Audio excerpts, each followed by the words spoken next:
Time and time again, people will ask me if they can get a custody order put in place for their pet. And I understand it. I have 10 rescue pets. And yes, that's a conversation for another day, but we're all huge animal people here. And I think it's because it's a living, breathing being that we love and gives you comfort and you take care of it. And it's not a chair, right? It's not a book or a piece of property. So many people want to come to me and say, I need a custody order for my dog.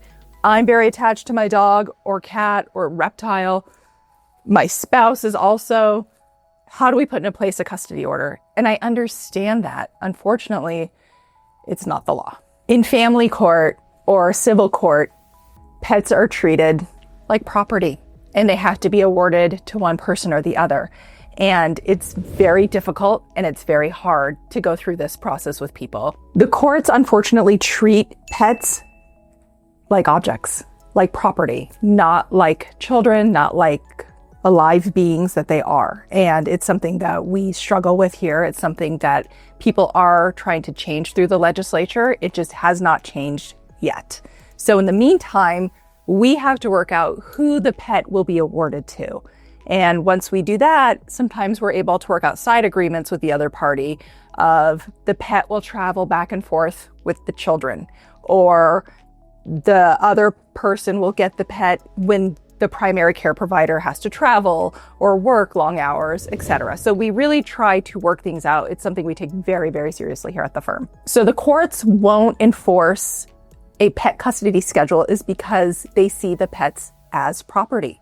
So you can't take, this mirror and say, okay, husband gets it Tuesday and Wednesday, wife gets it Thursday and Friday, and back and forth like that. They see once it's awarded to one person, they get it. They're not going to enforce it like they would a custody provision for a human being. So sometimes we've been able to sneak in a pet custody arrangement, or we've seen one that's been done in a prior case that then ends up on our desk that we have to help them. The courts won't enforce it. So even if you were successful in getting it in, they're not going to enforce it because it is a property. It's not a human.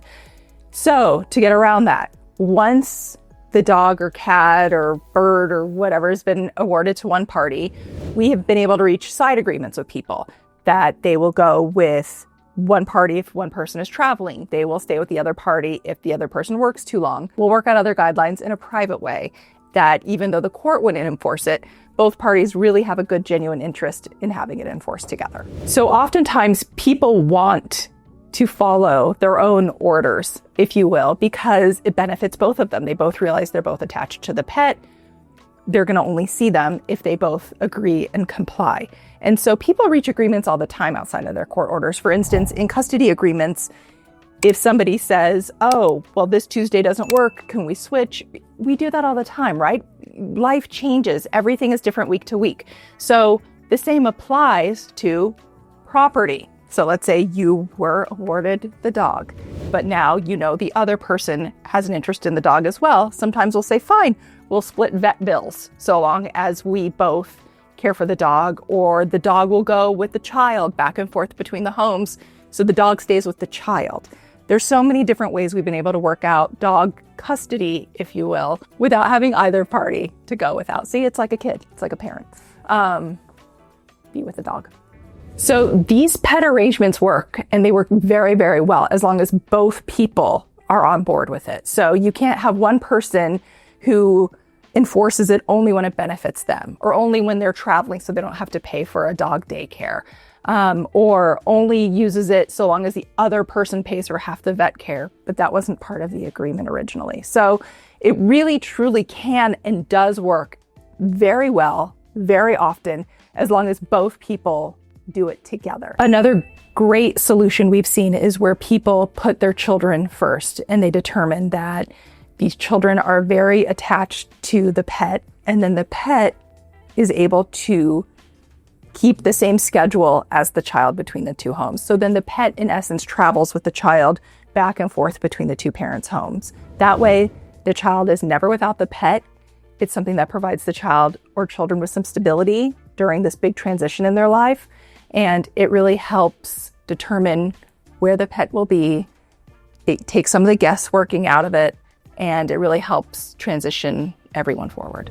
It doesn't work if one party uses the dog as a pawn or as a bait with the child and things of that nature. Typically, then the person who the pet is awarded to keeps the pet, and the other person doesn't ever get to see them again. It's very difficult for people when they determine that I'm not going to be able to work with the other party. This pet was awarded to them. I might not see the pet again. It's a loss. It's horrible. It's very stressful, and it's very sad. We've tried to work this out with other parties. If we can't, knowing hopefully that they're being cared for and taken care of, hopefully will give you some comfort. Also, we've worked with our clients to go rescue another pet and to honor the pet that they had and that they loved by helping save another one. So it's not always the best solution, but sometimes it works out better than you would have imagined.